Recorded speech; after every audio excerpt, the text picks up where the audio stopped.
بسم اللہ الرحمن الرحیم. اچھا جی، ہم لوگ اب مڈ کے بعد ہمارا پہلا لیکچر ہے، اور اس سے پہلے جملے اور مرکب ناقص کے بارے میں ہم باتیں پڑھ چکے ہیں. کوئی سوال ہے کسی کا تو پوچھ لیں. اچھا، اب ہم اعراب وغیرہ جب ہم نے ڈسکس کیا تو وہاں ہم نے بات کی تھی کہ جو الفاظ بھی جملے میں مستند یا مستند علیہ کے علاوہ ہوتے ہیں وہ منصوب آتے ہیں. تو اب ان کی ڈیٹیل میں لیکن میں نہیں جاؤں گا کہ اس میں کون کون سے لفظ ہوتے ہیں. جیسے مفعول ہوتا ہے، مفعول کی بھی فردر کیا کیا ٹائپس ہوتی ہیں، یعنی کون کون سے لفظ منصوب ہوتے ہیں. میرا خیال ہے اتنا کافی ہے ذہن میں رکھنا کہ جو لفظ بھی فضلہ کے طور پہ آئے گا وہ منصوب ہوگا. تو دوسرا، میں ابھی جب آپ لوگ وہ وائوا دے رہے تھے تب بھی نوٹ کر رہا تھا کہ اس سے جیسے قواعد وغیرہ یاد کرنے سے بہت زیادہ کوئی وہ بھی نہیں ہو رہا، فائدہ بھی نہیں ہو رہا. یعنی بہت سارے لوگوں سے جیسے بات کر کے اندازہ ہوا کہ وہ قواعد انہوں نے یاد تو کر لی ہیں، لیکن جیسے انہیں خود بھی صحیح سے ابھی پتہ نہیں ہے کہ وہ کیسے کارآمد ہیں، یا ان کو وہ ریلیٹ نہیں کر پاتے ٹیکسٹ کے ساتھ جب پڑھتے ہیں. تو میرا خیال ہے اب جتنا آپ نے پڑھ لیا ہے گرامر میں سے وہ کافی ہے. اب ہم بہتر ہے کہ جو اس میں کمپریہنشن ہے اس پہ فوکس کریں، ٹیکسٹ ریڈنگ جو ہے اپنی وہ بہتر کریں. آج ہم کچھ چیزیں کریں گے جو اسماء اشارہ ہیں، اسماء استفہام ہیں، اسی طرح ضمائر پڑھیں گے. اور اس کے بعد ادوات جو ہوتے ہیں، وہ ادوات سے مراد وہ الفاظ ہیں جو آ، بہت کثرت سے استعمال ہوتے ہیں اور ایک خاص کسی معنی کے لیے، یعنی جملے میں تو خاص معنی آ کے ایڈ کریں. جیسے نفی کے الفاظ ہوتے ہیں، شرط کے الفاظ ہوتے ہیں. تو یہ چیزیں دیکھیں گے تاکہ اس سے اوور آل ٹیکسٹ کی انڈرسٹینڈنگ جو ہے وہ آپ کی وہ بہتر ہو. ٹھیک ہے جی، تو ہم پہلے دیکھتے ہیں اسماء اشارہ. اچھا، اس میں یہ والا جو پورشن ہے اس کے نوٹس ابھی سر دست اویلیبل نہیں ہوں گے، وہ اس لیے میں ساتھ ساتھ ہی کچھ چیزیں مطلب کرواؤں گا آپ لوگوں کو. تو ہم ساتھ ساتھ ہی وہ مطلب آپ دیکھتے جائیے گا. چلو، سب سے پہلے بتائیے گا اسماء اشارہ سے مراد کیا ہوتا سر وہ اسما کی جن سے کسی مطلب شے کی طرف اشارہ ہے؟ تو اس کی کتنی ٹائپس ہوتی ہیں؟ وہ اسماء جو اشارہ کرنے کے لیے استعمال ہوں. ٹھیک ہے، کتنی ٹائپس ہوتی ہیں اس کی؟ تین کیا ٹائپس ہیں. ایک ہے جو قریب کے اشارے کے لیے استعمال ہوں الفاظ، وہ دوسرے ہوتے ہیں جو دور کی طرف اشارہ کرنے کے لیے، اور تیسرے ہوتے ہیں جو جگہ کی طرف اشارہ کرنے کے لیے ہوں. ٹھیک ہے، قریب جیسے یہ ہے، اور بعید کے لیے جیسے ہم وہ استعمال کرتے. ٹھیک ہے، مطلب جیسے دس، دیز اور دیٹ، دوز. اور جگہ کے لیے استعمال ہوتا ہے جیسے یہاں اور وہاں. تو یہ الفاظ اسماء اشارہ ہیں. تو اب پہلے اگر ہم اسماء اشارہ قریب کے دیکھیں تو عربی میں جو سنگولر کا اشارہ ہوتا ہے مذکر کے لیے وہ ہوتا ہے حاذا. مؤنث کے لیے کیا یوز کرتے ہیں؟ حاضی حاذی. ٹھیک ہے. مثنیٰ، مثنیٰ میں اس میں اشارہ کیا ہوتا ہے؟ یعنی دو چیزوں کی طرف اگر اشارہ کرنا ہو تو حاضانی حاذانی. ٹھیک ہے. اور مؤنث کی طرف اشارہ کرنا ہو تو ہاتانی ہاتانی. ٹھیک ہے. جمع میں کیا ہوگا؟ ہاؤلائی ہاؤلائی. مذکر کے لیے یا اور مؤنث کے لیے کیا ہے؟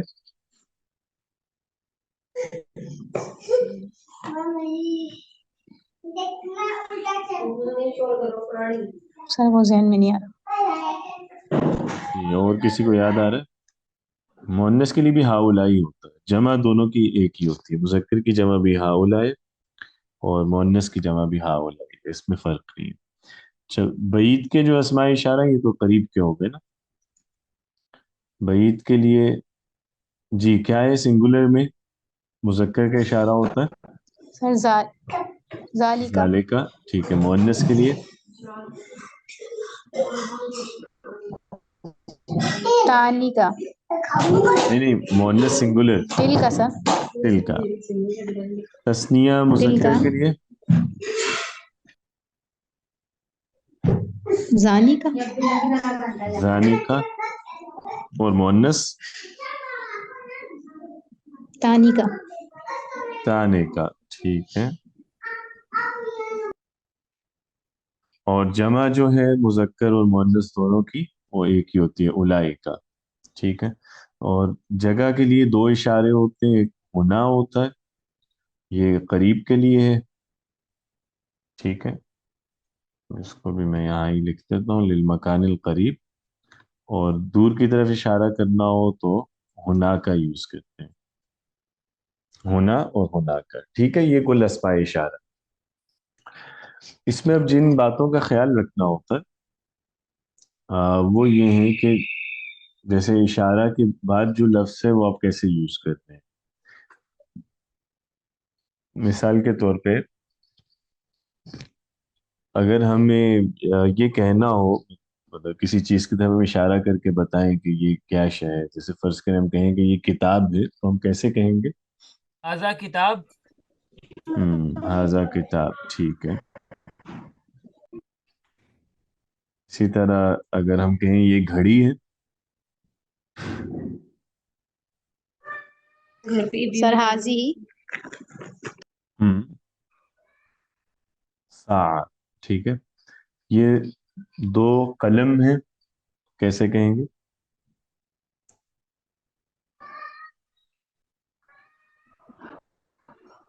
ہازانی.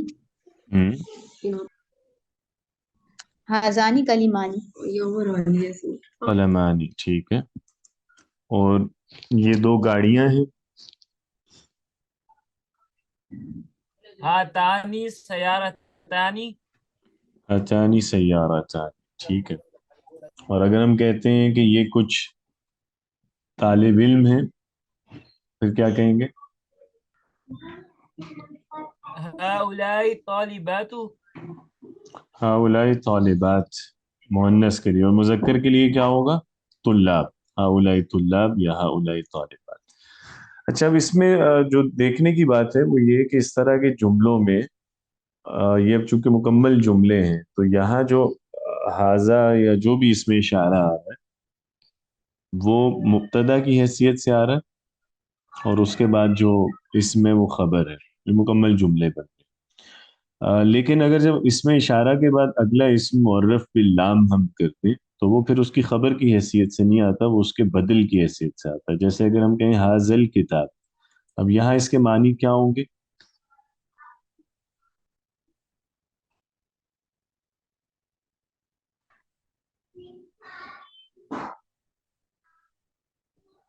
جی جی بتائیے نا، اس کے میں کیا فرق ہے حاذا کتاب اور حاذل کتاب؟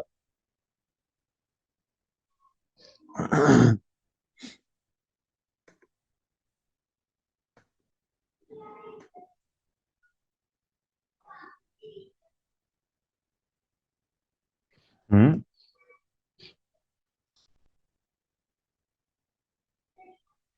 نہیں.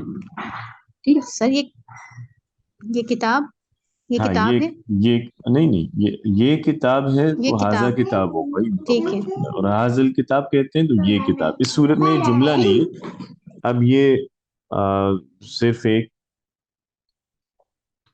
آپ کہہ لیں کہ بدل کی حیثیت سے آ رہا ہے، ٹھیک ہے. اسی طرح ہم کہتے ہیں وہ گھڑی تو ہم کہیں گے تلک الساعہ، یہ دو قلم ہازان القلمان. اب یہ جملہ نہیں ہے، اب ظاہری بات ہے جملہ بنانے کے لیے آپ کو کچھ نہ کچھ مزید کہنا پڑے گا. جیسے آپ فرض کریں آپ کہیں کہ یہ کتاب بڑی ہے تو ہم کہیں گے ہاذ الکتاب کبیر. تو یہ اب یہاں کبیر خبر کی حیثیت سے آ رہا ہے. یا ہم کہیں کہ وہ گھڑی مہنگی ہے، تلک الساعۃ ثمینہ، تو اب یہاں ثمینہ جو ہے وہ خبر ہے، لیکن یہ تلک الساعہ یہ دونوں آپ کہہ لیں گے مبتدا کی حیثیت سے آ رہے ہیں، ٹھیک ہے.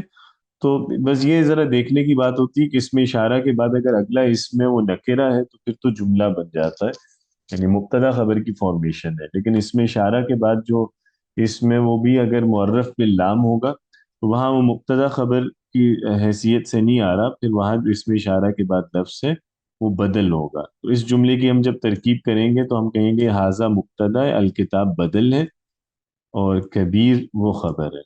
ٹھیک ہے، سمجھ رہے ہیں یہ بات؟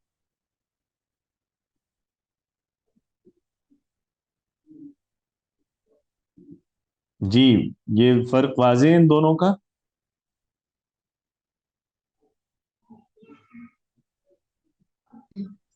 جی سر. تو جو اس طرح کے اسما ہوتے ہیں نہیں جو نکرہ ہیں، ان میں پھر یہ کرتے ہیں، اگر اس میں اشارہ کے بعد نکرہ اس میں تو وہ اس کی خبر ہوگا اور اس میں اشارہ مبتدا سمجھا جائے گا، اور اگر اگلا اسم معرف باللام آ رہا ہے تو وہ پھر اس کا بدل بن رہا ہے، وہ مکمل جملہ نہیں بنائیں گے۔ تو ہاذا کتاب، یہ کتاب ہے، اور ہاذل کتاب، یہ کتاب۔ تو ٹھیک ہے، اس کا مطلب ہم جس چیز کی طرف ہم نے اشارہ کیا ہم نے اس کو تھوڑا ایکسپلین کر دیا کہ یہ کتاب، میں کتاب کے بارے میں بات کر رہا ہوں، لیکن ابھی ہم نے خبر کچھ بھی نہیں دی یہاں پہ۔ تو نکرہ اسم میں تو یہ ہوتا ہے، لیکن اس میں علم ہو فرض کریں تو وہاں سے ذرا تھوڑا ڈفرنٹ ہو جاتا ہے۔ مثال کے طور پہ اگر ہم کہیں ہاذا حامد، تو اس کا مطلب کیا ہوگا؟ یہ مبتدا خبر ہے یا بدل؟ یعنی اس کو ہم کیسے ٹرانسلیٹ کریں گے ہاذا حامد یا تلکا فاطمہ یہ کو؟ حامد، یہ حامد یہ حامد مطلب یہ جملہ نہیں ہے۔ نہیں ہے۔ بس میں یہی چیز سمجھانا چاہ رہا تھا، اگر اس میں علم آ جائے اس میں اشارہ کے بعد تو وہ اس کی خبر ہی ہوتا ہے، وہ جملہ ہی بنتا ہے۔ ہاذا حامد ہے، ہم کسی کو جیسے تعارف کرواتے ہوئے بتا رہے ہیں کہ یہ حامد ہے، اور تل کا فاطمہ، وہ فاطمہ ہے، یہ مکمل جملے ہیں، ان میں بھی یہی مبتدا اور خبر کی فارمیشن ہے۔ ٹھیک ہے، تو وہ جو ہم بات اوپر کر رہے تھے نا وہ معرف باللام کے بارے میں، اگر ہاذا کے بعد یا اس میں اشارہ کے بعد معرف باللام یعنی الف لام والا کوئی اسم آ رہا ہے وہ اس کا بدل ہوگا، اس میں علم آ رہا ہے تو وہ اس کی خبر ہی ہے۔ اب فرض کریں اگر ہمیں کبھی یہ کہنا ہو کہ یہ حامد، جیسے ہو سکتا ہے کہ حامد نام کے دو تین لوگ کہیں موجود ہوں اور ہم ایک کی طرف اشارہ کرتے ہوئے بتائیں کہ بھئی یہ والا جو حامد ہے یہ فرض کریں ڈاکٹر ہے، تو اس صورت میں پھر ہم ہاذا حامد نہیں کہتے، پھر ہم اس میں اشارہ اس میں علم کے بعد لاتے ہیں۔ اگر یوں ہو حامد ہاذا، تو اب اس کے معنی ہوں گے یہ حامد۔ ٹھیک ہے، اس فرق کو نوٹ کر لیں اپنے پاس۔ اس میں علم کی طرف اگر اشارہ صرف ہمیں کرنا ہو یعنی خبر نہ دینی ہو تو پھر ہم اس میں اشارہ بعد میں لاتے ہیں، حامد ہاذا یعنی یہ حامد، پھر آپ اس کی کوئی خبر دے سکتے ہیں، جیسے حامد ہاذا طبیب، یہ حامد ڈاکٹر ہے، یا آپ جیسے کہیں فاطمہ تو تلکا مدرسہ، کہ وہ فاطمہ یا وہ والی فاطمہ مدرسہ ہے۔ ٹھیک ہے، لیکن اگر آپ یہ بولتے ہیں سمپلی تلکا فاطمہ تو یہ جملہ ہوگا، وہ فاطمہ ہے۔ کلیئر ہے یہاں تک؟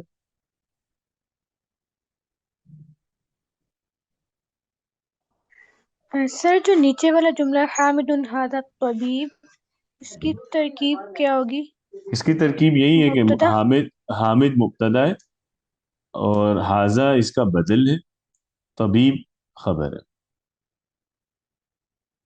یعنی بیسیکلی ہم یہ کہہ رہے ہیں حامد طبیب، حامد مبتدا ہے نا، حاذا بدل ہے، وہ صرف حامد کو ایکسپلین تھوڑا کر رہا ہے، یعنی زیادہ چونکہ حامد کئی سارے تھے تو ہم نے اس کو وضاحت سے ذرا اس کی طرف اشارہ کر دیا تاکہ سننے والے پہ کلیئر رہے کہ کس کی بات ہو رہی ہے۔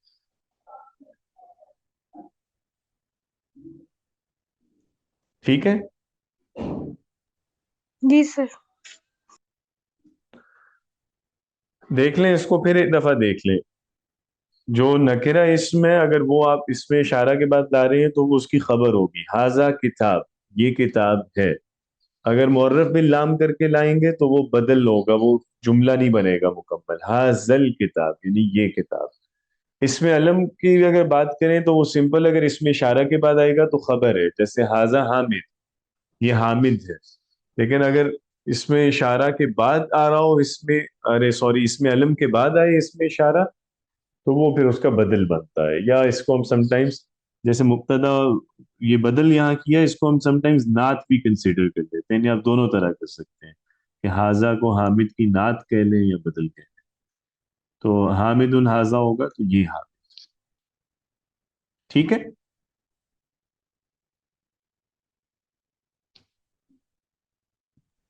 جی سر۔ چلیں اسی طرح ہونا یا ہوناکا کو بھی آپ کسی بھی جملے میں یوز کر سکتے ہیں، خیر اس میں کوئی زیادہ ڈیٹیل نہیں ہے، جیسے حامد ہونا اگر آپ کہتے ہیں تو اس کے معنی ہوں گے کہ حامد یہاں ہے، اس میں حامد مبتدا اور ہونا خبر ہے، اور فاطمہ تو ہناک، فاطمہ وہاں ہے، تو اس میں ہناک خبر ہے اور فاطمہ مبتدا ہے، اس میں کوئی خاص بات نہیں ہے. باقی یہ کہ جو اسپوکن عربک ہے اس میں ہناک یوز نہیں کرتے، اس میں ہونا بولیں تو وہاں ہوتا ہے مطلب، اور ہنا بولیں تو یہاں ہوتا ہے. لیکن جو اسٹینڈرڈ عربک ہے اس میں ہونا یہاں اور ہونا کا وہاں کے لیے یوز کرتے ہیں. آگے چلیں. اچھا ایک چیز مجھے صرف یہ کلیئر کرتے جائیے گا کہ جو اس میں اشارہ ہوتے ہیں ان کا اعراب کیا ہوتا ہے؟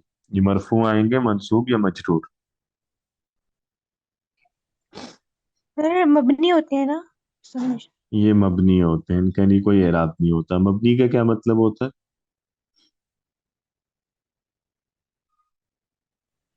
یہ ایک ہی حالت میں اعراب رہتے چینج نہیں کرتے، اعراب قبول نہیں کرتے. اعراب قبول نہیں کرتے. ٹھیک ہے، تو اس کا مطلب ہے کہ یہ جملے میں کسی بھی حیثیت سے آئیں، چاہے مسند مستند الیہ ہو، فضلہ کے طور پہ آئیں، مضاف الیہ بنے، حرف جر کے بعد آئے، یہ ایک ہی فارم میں یوز ہوں گے، ان میں کوئی چینج نہیں آئے گا. تو ہم ایک ہی طرح سے ہمیشہ لاتے ہیں، تو ٹھیک ہے، یہ مبنی ہوتے ہیں اسماء اشارہ. اسی لیے مرفوع ہو، منصوب ہو، مجرور ہو، آپ کو کوئی فرق محسوس نہیں ہوگا. جیسے یہ والے جو ہم نے جملے دیکھے نا، ان میں بتائیے یہ حاضہ یا یہ ذالکہ، جہاں پہ بھی یہ جتنے جملے ہیں ان میں مرفوع ہیں، منصوب ہے کہ مجرور ہے؟ یہ جو اس میں اشارہ ہے، اعراب کیا ہے اس کا ویسے؟ وہ تو ٹھیک ہے کہ اس میں اعراب بھی نہیں، کوئی مبنی ہے تو ہے نہیں، لیکن میں اس سینس میں پوچھ رہا ہوں کہ اگر ہم اس کی جگہ کوئی اور اسم یوز کرتے تو ویسے یہ جو یوزیج یہاں ہونا کس چیز کا چاہیے؟ رفع ہے، نصب یا جر؟ اگر کوئی اور اسم اس کی رفع. جگہ ہے. رفع. سر مرفوع. ہاں، کیوں مرفوع ہوگا؟ کیونکہ کس طور پہ آ رہا ہے؟ مبتدا کے طور پہ آ رہا ہے. تو اگر کوئی اور اسم اس جگہ ہم یوز کرتے تو وہ مرفوع ہوتا ہے. اسی طرح یہ نصب والی جگہوں پہ بھی استعمال ہو جاتا ہے. جیسے مثال کے طور پہ آپ کہتے ہیں کہ رأیت ھذا، میں نے اسے دیکھا. اب ھذا یہاں بیسیکلی وہ ہے نا، مفعول بن رہا ہے. تو اگر ہم فرض کریں رأیت حامد، میں نے حامد کو دیکھا، تو ہم بولتے ہیں رأیت حامدن، تو حامد منصوب آ رہا ہے نا. تو اس کی جگہ پہ بھی ھذا آپ یوز کر رہے ہیں تو فرق نہیں پڑ رہا، نصب میں بھی ایسے ہی آ رہا ہے. اور اگر آپ اس کو جر میں لے جائیں، جیسے سلمت علی ھذا، میں نے اس آدمی کو سلام کیا، تو ادھر بھی ھذا ہی ہے. جر میں بھی، نصب میں بھی، رفع میں بھی کوئی فرق نہیں پڑ رہا ہے اس پہ. ٹھیک ہے، کلیئر ہے یہاں تک؟ آگے چلیں. یس سر. جی سر. چلیں، اچھی بات ہے. آگے ذرا یہ بتائیے گا، اسماء موصولہ ہوتے ہیں ایک لفظ. ہاں جی، یہ کہتے کسے ہیں پہلے تو یہ بتا. اسماء موصولہ کہا کسے جاتا ہے؟ جیسے اس میں اشارہ جو ہے وہ اشارے کے کام آتا ہے، اس کا کیا فنکشن ہوتا ہے؟ یا اگر فنکشن مطلب ڈیفائن نہیں کرتے تو پھر مجھے اس کا کوئی اردو میں بتا دیں کہ اردو میں اس میں موصول کون سے ہوتے ہیں. جیسے سر ملانے کا کام کرتے ہیں، اس کے ساتھ ہم جوڑتے ہیں. اس کے ساتھ ہم جوڑتے ہیں، بالکل ٹھیک ہے. کسے جوڑیں گے اس کے ساتھ؟ Word and sentence. ہوں سر جملوں کو جملے کو. جملوں کو دو جملوں کو. دو جملوں کو ملاتے ہیں. اور لیکن ہوتا ہے. دو لفظوں کو اور دو جملوں کو بھی ملا سکتے ہیں. اچھا، جیسے لیکن ہے، اور ہے، یا ہے، یہ والے لفظ ہوتے ہیں اسماء موصولہ؟ جی سر. نہیں، یہ نہیں ہوتے. وہ تو حروف عطف ہوتے ہیں. مرکب عطفی پڑھا تھا نا ہم نے. جی سر. ہاں، مرکب عطفی پڑھا تھا نا، یاد ہے؟ تو اس میں ہم نے حروف سر وہ عطف پڑھے تھے. حروف تھے، یہ اسماء ہوتے ہیں، وہ حروف ہوتے ہیں. تو لیکن فرق ہوتا ہے نا، وہ بھی تو ڈفرینس ہے. جو مطلب آپ لوگ جو بتا رہے ہیں کہ جو دو جملوں کو، دو لفظوں کو ملا سکتے ہیں آپس میں، جیسے اور یا، وہ تو حروف عطف ہوتے ہیں. وہ اس میں موصول تو نہیں ہوتے.